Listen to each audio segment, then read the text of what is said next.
అందరికీ నమస్కారం. నా పేరు Anil Kumar Yadav Deshmukh. Welcome to our YouTube channel. చాలా ఆలస్యం అయిపోయింది, మిడ్ నైట్ అయిపోయింది. అందుబాటులో ఉన్నోళ్ళు వీడియోలు చూడండి, అందుబాటులో లేనోళ్ళు రేపు పొద్దున చూడండి, ఇబ్బంది ఏం లేదు. అయితే వల్లభనేని వంశీ అరెస్ట్ అయిన తర్వాత ఇప్పటివరకు మనం ఎలాంటి వీడియోని చేయలేదు. సో వంశీ గారు అరెస్ట్ అవ్వడం, తర్వాత వాళ్ళ భార్య మాట్లాడడం, దాని తర్వాత మన పులివెందుల పులి జగన్మోహన్ రెడ్డి, ఆంధ్రప్రదేశ్ మాజీ ముఖ్యమంత్రి వర్యులు కూడా వంశీ గారిని ములాఖాత్ అయిన తర్వాత ప్రెస్ ముందుకు వచ్చి మాట్లాడిన మాటల గురించి మనం ఈ వీడియోలో డీప్గా డిస్కస్ చేయబోతున్నాం. కాబట్టి వీడియో లెంత్ ఎంత వస్తుంది అనేది నాకైతే ఐడియా లేదు. సో ఎక్కువసేపు రావచ్చు, బట్ కొంత ఓపిక తెచ్చుకొని ఈ వీడియోని పూర్తిగా చూడడానికైతే ప్రయత్నం చేయండి మీరంతా. సో ముందుగా మన పులివెందుల పులి గారు ఏం మాట్లాడతారనేది మనం ప్లే చేస్తూ డిస్కస్ చేద్దాం. సో మీకు అవగాహన ఉండడం కోసం దాన్ని మీ ముందే ప్లే చేస్తాం, చూడండి.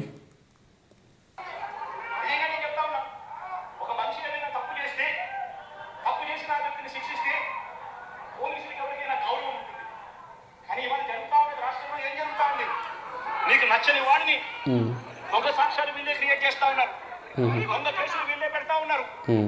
దొంగ సాక్ష్యాలు దొంగ కేసులు పెట్టి ఇల్లీగల్ గా మనుషులు తీసుకొని వచ్చి అరెస్ట్ చేస్తా ఉన్నారు.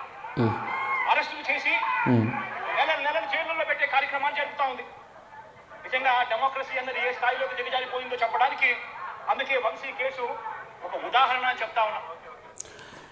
అంటే మాకు కూడా ఒక అనుమానం వస్తూ ఉందండి. జనరల్గా ఒక మనిషిని అరెస్ట్ చేసి నెలలు జైల్లో పెడితే అది డెమోక్రసీని నాశనం చేసినట్టు, పోలీసు వ్యవస్థ సరిగా పనిచేయనట్టు, దొంగ సాక్ష్యాలు తీసుకొచ్చినట్టు, ఒక మనిషి పైన కక్షపూరిత రాజకీయం చేసినట్టు అని మీరు భావిస్తే, మరి 2013లో మీరు కూడా చంద్రబాబు నాయుడిని అరెస్ట్ చేసి ఆయనని 2 నెలలు జైల్లో పెట్టి మీరు సాధించింది ఏంది? మీరు చేసిన రాజకీయం ఏంది?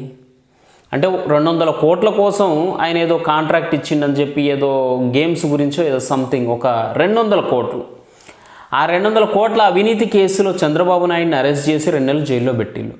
ఆ తర్వాత ఆ కేసులో జరిగిన పురోగతి ఏంది? మరి కోర్టు హియరింగ్స్ ఎంతవరకు వచ్చింది? అంటే 2013 నవంబర్ సెప్టెంబర్ మధ్యలో ఆయన అరెస్ట్ అయినట్టున్నాడు. మొత్తానికి 2013 ఎండింగు, 2014 పూర్తయిపోయింది. 2013 ఉంటుంది, 2023, 2024, 25 కూడా 2 నెలలు పూర్తయిపోతుంది. ఇప్పుడు సగం దాటిపోయింది. అంటే సంవత్సరం మీద ఓ 2-3 నెలలు అయిపోయింది. ఇంచుమించుగా 15 నెలల ఈ వ్యవధిలో ఈ కేసుని ఎన్నిసార్లు కోర్టు ముందుకు హియరింగ్స్ కోసం పట్టుకొచ్చిళ్ళు, అందులో ఈయన ఏం వాదించిండు, మరి ఇందులో చంద్రబాబు నాయుడు గారు చేసిన తప్పేంది, ఆ తప్పుని మీరు ఏ ప్రకారంగా నిరూపించిళ్ళు, మరి అతని పైన ఎన్ని రోజులు జైలు శిక్ష పడే అవకాశం ఉంది, మరి అతను బెయిల్ మీదనే బయటకు వచ్చిందని చెప్పి ఆ మధ్యలో మీరు పోస్టులు వేసిళ్ళు కదా. మరి 200 కోట్ల అవినీతి కేసులో చంద్రబాబు నాయుడిని మీరు 2 నెలలు జైల్లో పెట్టి ఆ తర్వాత మీరు చేసిన ఆ దర్యాప్తు ఏంది, అందులో చంద్రబాబు నాయుడు గారు వాటా ఎంత, టీడీపీ చేసిన తప్పు ఏంది అనేది ప్రజలకు అర్థమయ్యేలాగా మీరు చెప్పిల్లా, లేకపోతే మీరు కూడా మీరు చెప్పినట్టుగానే రివెంజ్ పాలిటిక్స్ చేసిల్లని ఒప్పుకుంటాలా? ఈయన నా సూటి ప్రశ్న. దీనికి సమాధానం చెప్పండి ఎవరన్నా ఉంటే. జగన్ రెడ్డి ఫ్యాన్స్ ఉంటారు కదా మన వాళ్ళంతా, చెప్పండి ఒకసారి. ఎందుకంటే అయిపోయింది, కోర్టులో నడుస్తుంది, కేసు నడుస్తుంది, మరి ఏది? ఎన్నో హియరింగ్ వచ్చింది, ఎన్నిసార్లు హాజరయ్యారు, మరి ఏం చెప్పిల్లు అక్కడ కోర్టులో? 200 కోట్లు నిజమా కాదా? మరి చంద్రబాబు తిన్నడా తినలేదా? ఎంతవరకు వచ్చింది అది? నెక్స్ట్ ఒక ఉదాహరణ చెప్తా ఉన్నా. ప్రజాస్వామ్యం నిజంగా ఏ స్థాయికి దిగజారిపోయింది అని అంటే, నిన్న కూడా చూసాం పిడుగురాళ్ళలో మున్సిపాలిటీకి సంబంధించి అక్కడ జరిగిన మున్సిపల్ వైస్ చైర్మన్ ఎన్నుకున్న ఎన్నిక పిడుగురాళ్ళలో 33 మంది ఉంటే కార్పొరేటర్లు 33 మంది వైసీపీనే గెలిచింది. మరి తెలుగుదేశం పార్టీ కార్పొరేటర్ కనీసం ఒక్కడు కూడా లేకపోతే తెలుగుదేశం పార్టీ ఏకంగా పిడుగురాళ్ళ వైస్ ప్రెసిడెన్సీ సీటు ఒక్క సభ్యుడు కూడా లేని ఆ సీటును వీళ్ళు సిగ్గు లేకుండా మేమే గెలుచుకున్నాము అని చెప్పుకుంటా ఉన్నారు అని అంటే, నిజంగా పోలీసులు అనే వాళ్ళు చంద్రబాబు నాయుడు గారి హయాంలో ఏ స్థాయికి దిగజారిపోయి. అంటే ఇక్కడ మీకు తెలుసో లేదో జగన్మోహన్ రెడ్డి గారు, మీరు మాజీ ముఖ్యమంత్రి పేరుకు కానీ రాష్ట్రంలో ఏ పార్టీ అధికారంలో ఉంటే అంటే లోకల్ బాడీ ఎలక్షన్స్లో ఆ పార్టీకి సంబంధించిన కార్యకర్తలు కానీ లేకపోతే అభ్యర్థులకు కానీ విన్నింగ్ రేషియో ఎక్కువగా ఉంటుంది. 90% స్టేట్లో వైసీపీ ఉంటే వైసీపీ అభ్యర్థులే గెలుస్తారు. ఈ జీపీ ఎలక్షన్స్లో కానీ లేకపోతే పరిషత్ ఎన్నికల్లో కానీ లేకపోతే మీరన్నట్టు మున్సిపల్ ఎలక్షన్స్లో కానీ. అంటే గతంలో 150 సీట్లు మీకు వచ్చినాయి కాబట్టి మీరు అన్నట్టు 17 సీట్లు ఏదో సంథింగ్ అన్నారు కదా. ఆ 17 సీట్లు మాకు వచ్చినాయి మీరు విర్రవీగుతారు కదా. ఆ టైంలో మీకు వచ్చి ఉండొచ్చు. ఎందుకంటే స్టేట్లో మీరు పవర్లో ఉన్నారు. 150 సీట్లతోటి సీఎం అభ్యర్థి మీరే, ఎమ్మెల్యే అభ్యర్థులు మీరే కాబట్టి మీ తరపు అక్కడ మున్సిపల్లో మొత్తం మీరే గెలిచిరా మున్సిపాలిటీ అంతా. తర్వాత ప్రభుత్వం చేంజ్ అయిపోయింది, కూటమి అధికారంలోకి వచ్చింది, చంద్రబాబు నాయుడు, పవన్ కళ్యాణ్ గారు గెలిచారు. కాబట్టి అక్కడ మేయర్లు చేంజ్ అవుతారు, ఉప మేయర్లు చేంజ్ అవుతారు, ప్రెసిడెంట్లు చేంజ్ అవుతారు, ఉప సర్పంచులు చేంజ్ అవుతారు, ఎంపీటీసీలు చేంజ్ అవుతారు, ఎంపీపీలు చేంజ్ అవుతారు, జెడ్పీటీసీలు అవుతారు, జెడ్పీపీలు కూడా అవుతారు. ఎమ్మెల్యేలే మారిపోయిళ్ళు, సీఎంఏ మారిపోయిండు, ప్రభుత్వం మారిపోయిన తర్వాత ఈ మేయర్లు, సర్పంచులు, ఉప సర్పంచులు మారరా? ఏం మాట్లాడతారు? కొద్దిగా బుర్రున్నట్టు మాట్లాడరు. ప్రజాస్వామ్యాన్ని కూలీ చేస్తా ఉన్నారని చెప్పడానికి నిదర్శనం తిరుపతిలో 49 సీట్లకు 48 సీట్లు వైసీపీ గెలిచింది. తెలుగుదేశం పార్టీ గెలిచింది కేవలం ఒకటే. అటువంటి చోట డిప్యూటీ మేయర్ పోస్టు పోలీసుల ఆధ్వర్యంలో తెలుగుదేశం పార్టీ వాళ్ళు కార్పొరేటర్లను కిడ్నాప్ చేసుకుని బస్సుల నుంచి కిడ్నాప్ చేసుకొని పోయి డిప్యూటీ మేయర్ మేమే గెలుచుకున్నామని వాళ్ళు ప్రకటించుకుంటా ఉంటే పోలీసులు ఏ స్థాయికి దిగజారిపోయినారు తెలుగుదేశం హయాంలో అని చెప్పడానికి ఇంకో నిదర్శనం. అంటే నాకు ఒకటి అర్థం కాదండి. జనరల్గా మరి మీరు కూడా 151 సీట్లు వచ్చినప్పుడు మీరే 48 సీట్లకు 47 మీరే గెలిచారు అంటే మరి మీరు కూడా మీ అభ్యర్థుల్ని మభ్యపెట్టి అక్కడ జనాల్ని మభ్యపెట్టి కిడ్నాపులు చేసి అవతలను బెదిరించి భయపెట్టి భయభ్రాంతులకు గురి చేసి మీరు కూడా గెలిచిల్లని మేము భావించాలా? నాకు అర్థం కాదు. ఒరే సన్నాసులారా, జనరల్గా కొద్దిగా సెన్స్ వాడుర్రి. అప్పుడు మీరు అధికారంలో ఉన్నారు కాబట్టి అభ్యర్థులు మీ వాళ్ళు గెలిచిళ్ళు. ఇప్పుడు ప్రభుత్వం మారిపోయింది కాబట్టి ఆటోమేటిక్గా ఓటర్లంతా ఎమ్మెల్యే ఎవడు అందుబాటులో ఉన్నాడో చూసే వేస్తారు. అర్థమవుతుందా మీకు? టీడీపీ ఎమ్మెల్యే అక్కడ ఉంటాడు కాబట్టి ఆడికే వాళ్ళ పార్టీకి సంబంధించిన అభ్యర్థులకు ఓట్లు పడతాయి. అది మినిమం సెన్స్. గతంలో మాకు వచ్చినట్టే మీకు 150 సీట్లు వచ్చినాయి కూడా అప్పుడు మీకు వచ్చినాయి. ఇప్పుడు 164 సీట్లు కూటమికి వచ్చినాయి కదా. మరి కూటమి అభ్యర్థులే గెలుస్తారు కదా. దీంట్లో కూడా మీరు ఆశ్చర్యపోయాలి అంటే మీ అంత కొండేరు ఇంకోటి లేడు. తుని నియోజకవర్గంలో 30 కార్పొరేటర్ల స్థానాలు 30 వైసీపీ గెలిచింది. తెలుగుదేశం పార్టీకి కనీసం ఒక్కరంటే ఒక్క అభ్యర్థి కూడా లేడు. మన అలాంటి చోట ఎన్నికలు జరిగితే అలాంటి చోట వైస్ ప్రెసిడెన్సీ వయసును ఎన్నుకునే వైస్ చైర్మన్ ఎన్నుకునే ఎన్నిక జరిగితే వైసీపీ మీ జగన్మామని ఎవరు ట్రోల్ చేయాల్సిన అవసరం లేదబ్బా. అతనే ట్రోల్ చేసుకుంటారు తెలుసా. వయసుని ఎన్నుకుంటారా? అసలు ఏంది నీ బాధ ఏంది? నాకు అర్థం కాల మామ, జగన్మామ. అసలు నీ బాధ ఏంది?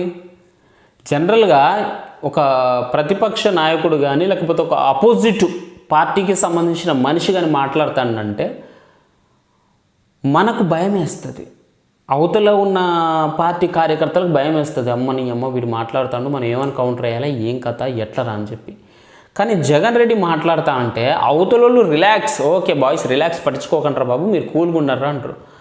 కానీ ఆ సొంత పార్టీ కార్యకర్తలు మాత్రం అమ్మ మనోడు వచ్చిండయ్యా, ఏం మాట్లాడతారా, ఏ ఆనిముత్యం వదిలిపెడతారా. తెలుగు, ఇంగ్లీషు, హిందీ, కన్నడ, మలయాళీ, బెంగాలీ, తమిళం, ఈ భాషల్లో లేని పదం ఎక్కడ ఊడిపడుతుందో అన్న భయం ఊడిపడుతుంది పాపం వాళ్ళకు. ఆ భయంతో జనాలు కూడా వస్తాయి ఒక్కొక్కరికి. ఎందుకంటే కొత్త పదాలు పట్టుకొస్తాడు. జగన్ రెడ్డి గురించి తెలిసిందే కదా, ఏదో పట్టాన ఒప్పుకోడు. ప్రతి దాంట్లో ఏలు పెడతా ఉంటాడు, ప్రతి దాంట్లో వాగి కొత్త పదాలు సృష్టిస్తూ ఉంటాడు. అంటే అది ఆయన సృష్టించడం కాదు కానీ జనరల్గా అతను కొంచెం నత్తి వల్ల పాపం కొత్త పదం ఊడిపడుతుంది అన్నమాట నోట్లో నుంచి. ఎన్నిక జరిగితే వైసీపీకి ఎలాగో వైసీపీ వాళ్ళను దౌర్జన్యం చేసి తీసుకునే పరిస్థితి లేకపోయేసరికి తెలుగుదేశం పార్టీ వాళ్ళు ఎన్నికనే పోస్ట్ పోన్ చేశారు. అంటే వీళ్ళకి అనుకూలమైన వాతావరణం వచ్చేదాకా ఎన్నికలు జరపరు. కోర్టు పర్యవేక్షణలో ఉన్న కేసులకు సంబంధించిన పరిస్థితి నిజంగా కొద్దిగా సెన్స్ వాడండి మిస్టర్ 151 మంది ఎమ్మెల్యేలతో గెలిచిన మాజీ ముఖ్యమంత్రి గారు. ఏ రాష్ట్ర ప్రభుత్వానికైనా ఒక అనుకూలమైన గాలి వీచినప్పుడే వాళ్ళు లోకల్ బాడీ ఎలక్షన్స్కి వెళ్తారు. ప్రభుత్వం మారకపోతే అంటే జనరల్గా 5 సంవత్సరాలకు ఒకసారి ఎట్లా పెడతారో అట్లా రెగ్యులర్గా పెడతారు. కానీ ప్రభుత్వం మారితే మాత్రం వాళ్ళ సంక్షేమ పథకాలు ప్రజలకు అందిన తర్వాత, వాళ్ళ అభివృద్ధి ఫలాలు జనాలందరికీ రీచ్ అయిన తర్వాత, వాళ్ళపైన ప్రజలందరికీ ఒక నమ్మకం, ప్రేమ, అభిమానం ఏర్పడిన తర్వాత, పర్లేదురా కొత్త ప్రభుత్వం వచ్చిన తర్వాత మంచిగా రూలింగ్ చేస్తూ ఉందని చెప్పి జనాలంతా అనుకున్న తర్వాత మనం ఎలక్షన్స్కి వెళ్ళొచ్చు, మనం ఎన్నికలు జరిపించవచ్చు అని చెప్పి వాళ్ళు నిర్ణయించుకొని ఆ తర్వాత ఎలక్షన్స్కి దిగుతారు. లైవ్ ఎగ్జాంపుల్ మా తెలంగాణ స్టేట్ని తీసుకోండి. ఆంధ్ర దాకెందుకు, మా పక్కనే ఉంది కదా, వేరే ఎక్కడికో అవసరం లేదు, మీ పక్కనే కదా తెలంగాణ స్టేట్. ఇక్కడ చూడండి, మాకు సర్పంచ్ పదవికాలం అయిపోయి సంవత్సరం దాటిపోయింది. అట్లనే ఎంపీటీసీలు, జెడ్పీటీసీల పదవికాలం అయిపోయి కూడా సంవత్సరం కావస్తూ ఉంది. దాని తర్వాత మున్సిపల్ ఇవన్నీ కూడా అయిపోయినాయి, ఆల్మోస్ట్ అన్నీ అయిపోయినాయి. అయినా కూడా ఇంకా లోకల్ బాడీ ఎలక్షన్స్ పెట్టట్లా మాకు. పంచాయతీ ఎలక్షన్స్ కానీ, పరిషత్ ఎన్నికలు కానీ, మున్సిపల్ ఎలక్షన్స్ కానీ జరగట్లే మాకు. ఎందుకు? ఇంకా కాంగ్రెస్ ప్రభుత్వం అధికారంలోకి వచ్చిన తర్వాత ఈ 1 ఇయర్ పైన, అంటే ఒక 15 నెలలు అట్లయింది. ఈ 15 నెలల కాలంలో జనాలకు అందాల్సిన సంక్షేమ పథకాలు ఇంకా పూర్తిగా అందలేదు. గ్రౌండ్ లెవెల్లో పార్టీ ఇంకా జనాలందరికీ చేరువ అవ్వలేదు.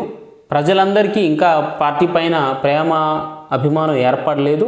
కాబట్టి వాళ్ళందరికీ మన సంక్షేమ పథకాలు మనం ఇవ్వాలనుకున్న ఈ మహాలక్ష్మి స్కీమ్ కానీ, లేకపోతే 500 గ్యాస్ కానీ, లేకపోతే 200 యూనిట్ ఫ్రీ కరెంట్ కానీ, లేకపోతే రైతు బంధు కానీ, రైతు భరోసా కానీ, తర్వాత ఇంకేం స్కీములు పెట్టిలో ఆ స్కీములన్నీ అందిన తర్వాతనే జీపీ ఎలక్షన్స్కి దిగుదామని చెప్పి వాళ్ళు కామ్గా కూర్చొని వాళ్ళ ప్రణాళికలు రచిస్తూ ఉన్నారు.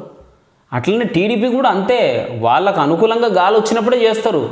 లేదు 5 ఇయర్స్కి ఒకసారి బరాబర్ పెట్టాల్సిందే అనుకుంటే గట్టిగా మాట్లాడితే జీపీ ఎలక్షన్స్కి స్టేట్లో ఉన్న పార్టీకి సంబంధం లేదు. మరి ఇది ప్రజలు యాక్సెప్ట్ చేస్తారా? చేయరు. అంటే కాసేపు మనం బియాండ్ పాలిటిక్స్ మాట్లాడితే సర్పంచ్ అభ్యర్థికి రాజకీయ పార్టీకి సంబంధం లేదు. అందుకే ఆడికి పార్టీ గుర్తులు రావు. ఉంగరం, బ్యాటో, బాలో, కప్పు సాసరో, విమానం గుర్తో, కత్తెర గుర్తో ఇవి వస్తాయి. కానీ ఓటర్లు ఏం ఆలోచిస్తారు? ఇక్కడ ఎమ్మెల్యే ఎవరున్నారు, ఏ పార్టీ వాడున్నాడు, వాడికి అనుకూలంగా మన గ్రామంలో ఎవడు పోటీకి దిగుతాడు సర్పంచ్గా, వాడికి వేస్తేనే ఎమ్మెల్యే నుంచి ఫండ్స్ వస్తాయి అనుకుంటారు. బట్ నిజానికి అది కాదు. కానీ జనాలు అట్లున్నారు కాబట్టి మరి వాళ్ళు మాత్రం ఏం చేస్తారు? కంపల్సరీ ఆ పాజిటివ్ వైపు వచ్చిన తర్వాతనే దిగుదామని చెప్పి దిగుతూ ఉంటారు. టీడీపీ చేసేది కూడా అదే, దాంట్లో తప్పే ఉందిరా సన్నాసి అని నాన్న ఉంది కానీ అనను నేను. పాలకొండలో కూడా అంతే. వైసీపీకి అందులో 17 ఉంటే తెలుగుదేశం పార్టీకి కేవలం 3. మరి అక్కడ వైస్ ప్రెసిడెన్సీ అన్నది వైసీపీకి రావాలన్నా తెలుగుదేశం పార్టీకి రావాలన్నా, కానీ నువ్వు ఇంకా ఎదగాలి వీళ్ళకి అనుకూలత వచ్చేదాకా పోస్ట్ అంతే. ఇలా ప్రతి సందర్భంలో అది వ్యూహం, డెమోక్రసీ, పొలిటికల్ స్ట్రాటజీ అది. పోలీసులను వీళ్ళు ఇష్టానుసారంగా వాడుకుంటా ఉన్నారు. నేను ఇవాళ ఒకటే చెప్తా ఉన్నా, చెప్పు ప్రతి పోలీసు వ్యక్తికి కూడా చెప్తా ఉన్నా, చెప్పు మీ టోపీ మీద ఉన్న 3 సింహాలకు కనిపించే ఆ సింహాలకు సెల్యూట్ కొట్టడం మొదలు పెట్టండి. ఎస్, తెలుగుదేశం పార్టీ నాయకులకు సెల్యూట్ కొట్టడం మొదలుపెట్టి వీళ్ళు చెప్పినట్టుగా చేయడం మొదలుపెట్టి అన్యాయాలు చేయడం మొదలుపెట్టి మాత్రం ఎల్ల కాలం తెలుగుదేశం పార్టీ ప్రభుత్వమే ఉండదు అని చెప్పి ఇవాళ ప్రతి అధికారికి కూడా నేను తెలియజేస్తా ఉన్నా. రేపు పొద్దున మళ్ళీ మా అధికారం వస్తుంది. వచ్చినప్పుడు అన్యాయం చేసిన వీళ్ళందరినీ, వీళ్ళ అధికారులందరినీ, అన్యాయం చేసిన ఈ నాయకులందరినీ కూడా బట్టలు కూడా తీసి పెడతామని చెప్పి ఈ సందర్భంగా తెలియజేస్తా ఉన్నాను. ఎవరిని వదిలిపెట్టేది ఉండదు. అంటే బట్టలు తీసి ఏం చేస్తారండి నాకు అర్థం కాదు పోలీస్ ఆఫీసర్లని. ఇప్పుడు గత ప్రభుత్వంలో ఉన్న వాళ్ళు కూడా అలానే ఛాలెంజ్లు చేయాలి, నాకు అర్థం కాదు. వీళ్ళు చేసేది ఏముందయ్యా నాకు అర్థం కాదు. స్టేట్లో ఏ పార్టీ అధికారంలో ఉంటే పంచాయతీ కానీ, పరిషత్ కానీ, మున్సిపల్ ఎలక్షన్లు కానీ యాజ్ టీజ్గా ఆ పార్టీకి సంబంధించిన అభ్యర్థులే 90% గెలుస్తారు. దీనికి పాపం పోలీస్ అధికారులు కానీ, అక్కడ ఏమంటారు డ్యూటీ పడిన గవర్నమెంట్ ఆఫీసర్లను కానీ అనడానికి మన చేతిలో ఏం లేదు. ఎలక్షన్ ఆఫీసర్లను కానీ మనం క్వశ్చన్ చేయడానికి ఏం ఉండదు. ఎందుకంటే అది ఓటర్ల తప్పు. ఓటర్లు డిసైడ్ అయిపోతారు అంతే. వాళ్ళు పైన ఎవడున్నాడు, ఇక్కడ ఓడిగేయాలి మనం, అంతే. వాళ్ళకంత మించి వేరే ఏం లేదు. పాపం పోలీసులు అంటే నిన్ను గుడ్డలు తీస్తారు ఏదో రోజు. నీకు అర్థం కావట్లే. పోలీసుల చేత పెట్టుకోక స్వామి, నువ్వు ఆల్రెడీ ఇదే వంశీని అరెస్ట్ చేసినప్పుడు సిఐ అన్నాడట, ఏమన్నాడు, నేను 1.5 సంవత్సరంలో రిటైర్ అయిపోతాను అని చెప్పి. రిటైర్ అయిపోయినా కూడా సప్త సముద్రాల అవతల ఉన్నా కూడా మొత్తం అందరినీ కూడా పిలిపిస్తామని చెప్పి కూడా ఈ సందర్భంగా చెప్తా ఉన్నా. పిలిపించి చట్టం ముందు నిలబడేట్టుగా చేస్తాం, భక్తులు కూడా తీస్తాం, న్యాయం జరిగేట్టుగా చేస్తాం అని ప్రతి ఒక్కరికి కూడా తెలియజేస్తా ఉన్నాం. ఈ మాదిరి అంటే ఏంది, బట్టలు ఉడదీయడానికి నువ్వు సప్త సముద్రాల అవతల నుంచి పట్టుకొస్తావా పాపం ఆయనని? 1.5 ఇయర్లో ఆయన డ్యూటీ అయిపోతుందని చెప్పి ఏదో చెప్పిండు పెద్ద వయసు ఉన్న ఆఫీసర్ పాపం. అలాంటి ఆయనను పట్టుకొని నువ్వు అనాల్సిన మాటలైన జగన్ రెడ్డి, నీ వయసుకి, నువ్వు ఉన్న 11 సీట్లకి, నువ్వు హెచ్చులకు అసలు ఏమన్నా ఉందా? అసలు ఏమన్నా ఉందా రా? అది అంటూ చూసినావా, ఉందా అసలు నీకు అని చెప్పి. This is not right. దయచేసి ఇలాంటి మాటలు మాత్రం మాట్లాడకు జగన్ రెడ్డి. అనవసరంగా నీ పరువు నువ్వు తీసుకోవడం తప్పితే ఏం లేదు. అండ్ ఇంకోటి, వల్లభనేని వంశీ గురించి నువ్వు ఇంత అరుస్తున్న ఆఫీసర్ని తీసుకొస్తే అది చేస్తే ఇదే. మరి గతంలో వంశీ చేసిన కామెంట్లు ఏందో నీకు తెలుసు కదా, ఒకసారి చూడండి ఎంత బలుపుతోటి మాట్లాడతాడో వంశీ. గన్నవరం టీడీపీ ఆఫీస్ మీద వంశీ ఎంత బలుపు. స్టూల్ ఎక్కి మాట్లాడితే కేసు అంటే ఒక సినిమా డైలాగ్ చెప్పారు. చంద్రబాబు ఒక సైగ చేస్తే మిసం వెళ్ళేసి చెప్తున్నా, ఒక్కొక్కరు టీడీపీ వాళ్ళ మీద దాడి చేసిన వాళ్ళందరినీ కూడా డ్రైవర్లతో రోడ్ల మీద నిలబెడతామని చెప్పి ఒక కామెంట్ చేశారు. చంద్రబాబు ఇంతకుముందు కూడా చాలా కాలం అధికారంలో ఉన్నాడు కదా, ఏం పీకాడు అన్న. చంద్రబాబు అధికారంలో ఉన్నప్పుడు ఈనాడు పేపర్లో కాల్ మనీ సెక్స్ రాకెట్ అని పుంకాలకు వచ్చింది. విజయవాడ నగరం అట్టుడిగిపోయింది. రాష్ట్రం మొత్తం కూడా అలరైపోయింది. ఎమ్మెల్యేలు, శాసనసభ్యులు కానీ, ఎమ్మెల్సీలు కానీ, లేకపోతే పార్టీ నాయకులు కానీ వీటిలో ఇన్వాల్వ్ అయ్యి ఆడాళ్ళను వేధిస్తారని కాల్ మనీ సెక్స్ రాకెట్లో ఏం పీకాడు ఇప్పుడు అర్థమైంది ఏం బీకాడు అనేది. మిస్టర్ వంశీ, వల్లభనేని వంశీ, చంద్రబాబు నాయుడు గారు ఏం బీకుతారు, ఏం బీకారు అనేది ఇప్పుడు అర్థమవుతుందా? నిజంగా నేను టీడీపీకి సపోర్టర్ని కాదు. నేను పక్కా కరుడు కట్టిన జనసేన, పవన్ కళ్యాణ్, మెగా కుటుంబం, ఈ మూడే నాకు. కూటమి పొత్తులో ఉన్నారు కాబట్టి నేను టీడీపీకి మద్దతు ఇస్తాను, కానీ టీడీపీకి నాకు ఎలాంటి సంబంధం లేదు. ఆయన పవన్ కళ్యాణ్ ఏ క్షణాన టీడీపీ నుంచి విడిపోతారో ఆ క్షణాన్ని నేను టీడీపీకి యాంటీ అవ్వడానికి ఐఎమ్ రెడీ. బట్ అయినా ఇక్కడ టీడీపీకి నేను ఎలివేషన్ వేయాల్సి వస్తుంది బికాజ్ ఆఫ్ ఇలాంటి వల్లభనేని వంశీ, కొడాలి నాని, ఇలాంటి జగన్ రెడ్డి సన్నాసుల మాటల వల్ల. కాల్ మనీ సెక్స్ రాకెట్లో ఏం పీకాడు? అధికారంలో ఉన్నప్పుడు పీకలేనాడు, అధికారంలో లేనప్పుడు ఈ చంద్రబాబు ఏం పీకుతాడు? ఉడకబెట్టిన నాగడి దుంప, ఉత్తిగొట్టం ఊరేగింపు, ఇవన్నీ ఉడతూపులు, ఈ తాటాకి సప్పుళ్ళు. ఈ లోకేష్ అన్నాడు కొత్తగా ఫీల్డ్లోకి వచ్చాడు. వీడు మాట డైలాగులకి ఎవడన్నా భయపడతాడా? వీడు ఎవడు భయపడ్డు అనుకుంటేనే పులివెందుల నుంచి పాపం పులన్న సింహం పులన్ననా కామెంట్ రాయండి అబ్బా. పులే సింహం ఇంతకీ మన జగన్ అన్న సింహం అన్న పులివెందుల నుంచి ఉరికొచ్చిండు భయపడి. దేనికి? లోకేష్ రెడ్ బుక్లో నీ పేరు రాయడం వల్లనే అన్నా కదా, అదే కదా దానికి కారణం. ఆ కారణం చేతే కదా సింహాన్ని ఉరికొచ్చింది ఇక్కడికి. మరి ఏం బీకలేరు, ఏం చేయలేరు అన్నావు కదా. మరి అలాంటప్పుడు ఎలివేషన్ పడకపోతే ఏం పడుతుంది మరి లోకేష్కి? లోకేష్ని ఏమన్నాడు?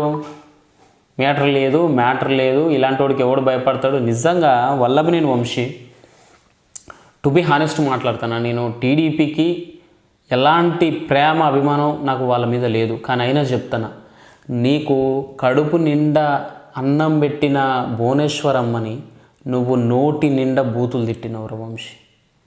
నిజంగా ఆ నోట్ల పురుగులు పడి చచ్చిపోతావురా. దీంట్లో అయితే అనుమానం లేదు.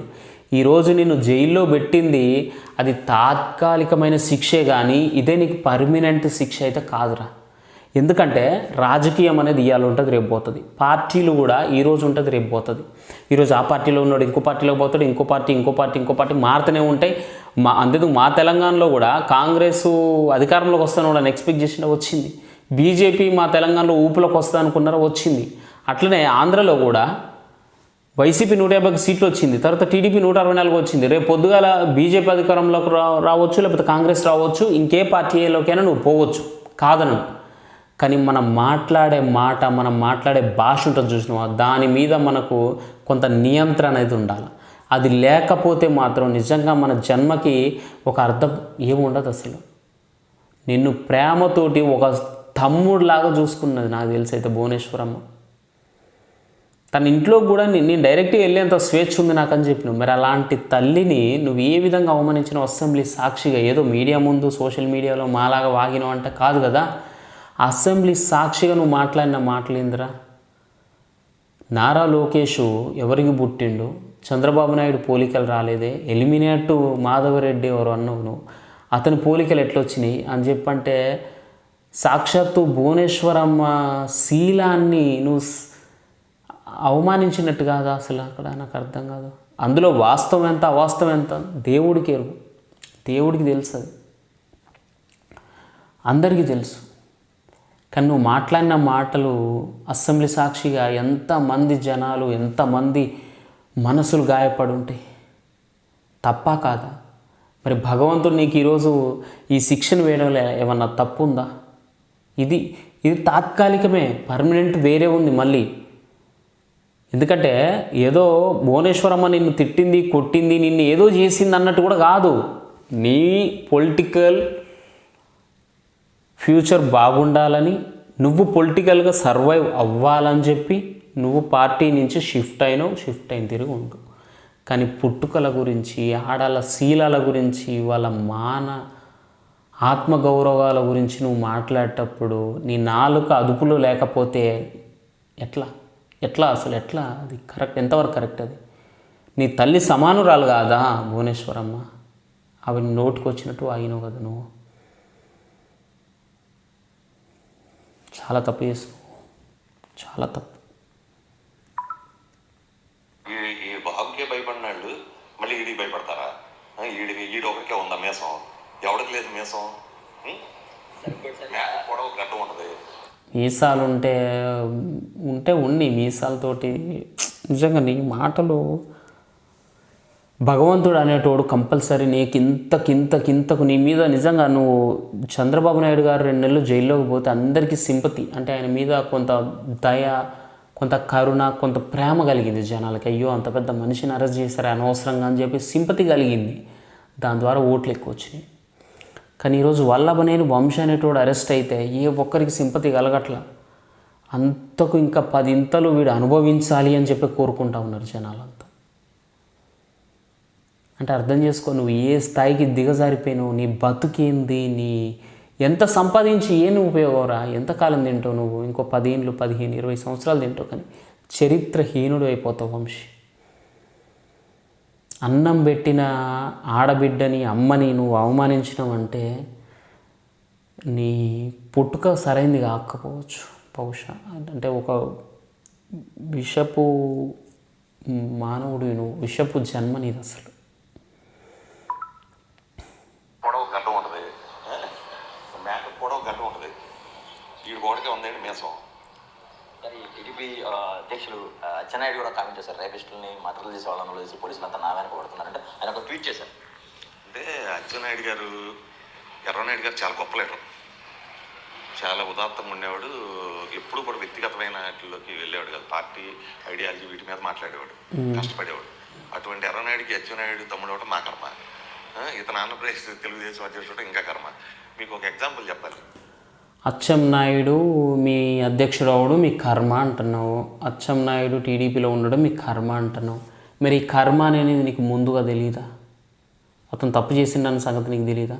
ఎర్రంనాయుడు ఎప్పుడు కూడా వ్యక్తిగత విషయాల గురించి మాట్లాడలేదు, అతను మంచోడు. కానీ అచ్చెన్నాయుడు మాట్లాడుతూ ఉన్నాడు, ఇతడు చెడ్డోడు అన్నావు.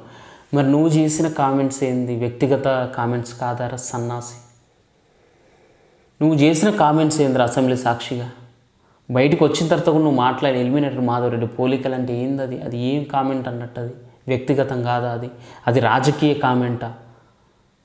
నీ భార్య అయినా కనీసం బయటకు వచ్చి నువ్వు మాట్లాడే తప్పురా పోరంబోకు లంచకూడక అని చెప్పి నేను చెప్తాడు కొట్టుంటే కొంత నీ ప్రవర్తనలో మార్పు వచ్చి ఉండేదేమో. కానీ నీ భార్య కూడా నేను ఎంకరేజ్ చేసింది ఆ టైంలో. ఏమాత్రం బయటకు వచ్చి కొంత కూడా పశ్చాత్తాపానికి గురై అమ్మ తప్పైంది అక్క అని చెప్పి ఒక్క మాట ఆవిడ మాట్లాడుంటే బాగుండేమో.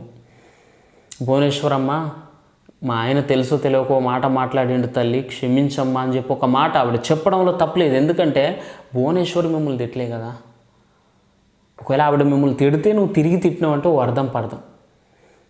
కానీ భువనేశ్వరమ్మ ఏ రోజు రాజకీయాల గురించి మాట్లాడాలా, ఏ రోజు వల్లభనేని వంశీ గురించి మాట్లాడాలా, వంశీ భార్య గురించి మాట్లాడలేదు.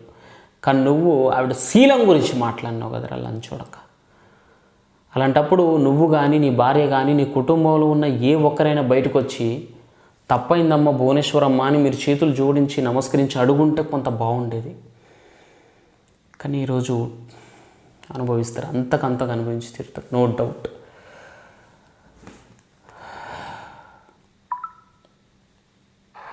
ఇతను ఆంధ్రప్రదేశ్ తెలుగుదేశం అధ్యక్షుడు ఇంకా కర్మ. మీకు ఒక ఎగ్జాంపుల్ చెప్పాలి. చెప్పు. ఈ పార్టీ లేదు బొక్క లేదు గట్టి చట్నీరా బాబు ముందు తినేయాలని చెప్పిన వీడియో చూసాం కదా. ఇది మీరు నేను సృష్టించింది కాదు కదా. అట్లా మా అచ్చెన్నాయుడు గారు అటువంటి ఉత్తముడు. ఇప్పుడు ఆయన నాకు అప్పట్లో ఎవరు చెప్పారు, ఒక కేంద్ర మంత్రి ఢిల్లీ మ్యాట్రిమోనియల్లో ఒక ఐఏఎస్ ఆఫీసర్ పాపం పెళ్లి చేసుకుందాం అని ఏదో వేస్తే ఇది మిస్బిహేవ్ చేస్తే చంద్రబాబు నాయుడు గారు బతిమలాడి మళ్ళీ ఆమె మా ఇదమ్మా ఇదమ్మా ఇవన్నీ చెప్పానుకో పరుగులు గంగలో కలిసిపోతాయి. వీళ్ళు మంత్రులా, వీళ్ళు రాష్ట్ర అధ్యక్షులా, వీళ్ళు చేసే కార్యక్రమాలు ఏంటి. ఇవన్నీ మీకు ముందు తెలీదా వంశీ గారు?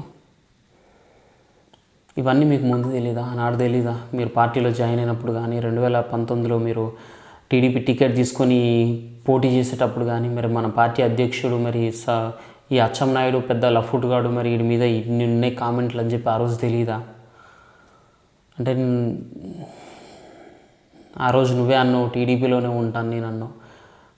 కడుపుకు అన్నం తినేవాడు ఎవడైనా కూడా ఉంటే టీడీపీలోనే ఉంటాడు. అన్నం తినేవాడు కాకపోతేనే వైసీపీలోకి పోతాడు అన్నావు. మరి నువ్వు ఈరోజు ఏం తినిపోయినావు వైసీపీలోకి? అది నీ వ్యక్తిగతం. సరే, పార్టీలు మారొచ్చు, ఉండొచ్చు, పోవచ్చు, కానీ నోరు మాత్రం ఎల్లప్పుడూ అదుపులో ఉండాలి. మరి ముఖ్యంగా నాలుక. నోటికి వచ్చినట్టు వాగితే నాలుకని వాతలు పెడతారు. దయచేసి అర్థం చేసుకోండి. Thank you. జై హింద్.